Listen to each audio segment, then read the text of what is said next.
ইসরায়েলে টানা বিমান হামলায় একের পর এক ক্ষতিগ্রস্ত হচ্ছে ইরানের সামরিক ও পরমাণু অবকাঠামো। একই সঙ্গে নিহত হচ্ছেন শীর্ষ সামরিক ও নিরাপত্তা কর্মকর্তারা।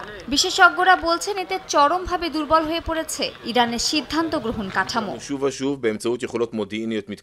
খোদ সর্বোচ্চ ধর্মীয় নেতা আয়াতুল্লাহ আলী খামেনির ঘনিষ্ঠ পরামর্শদাতাদের অনেকেই নিহত হয়েছেন, যাদের মধ্যে রয়েছেন আইআরজিসি প্রধান হুসেইন সালামি, ব্যালিস্টিক মিসাইল কর্মসূচির দায়িত্বে থাকা আমির আলী হাজিদাদে সহ অনেকেই। এই ক্ষয়িষ্ণু বৃত্তর মধ্যে এখন তেহরান সামলাচ্ছে সম্মুখ যুদ্ধ। ইরানের ৮৬ বছর বয়সী সর্বোচ্চ নেতা খামেনিকে ঘিরে এখন নির্ভরযোগ্য কৌশলগত পরামর্শদাতার অভাব। যদিও রাজনৈতিক ও অর্থনৈতিক খাতের কয়েকজন উপদেষ্টা এখনো সক্রিয়, তবে সামরিক দিক থেকে ইরান কার্যতই একা। অনেকেই মনে করছেন এতে ভুল হিসাব করা ঝুঁকি বেড়েছে বহুগুণ। তবে বিশ্লেষকদের মতে যতই অভ্যন্তরীণ ভঙ্গুরতা থাকুক, খামেনি এখনো তার আদর্শ ও ক্ষমতা ধরে রাখতেই লড়ছেন।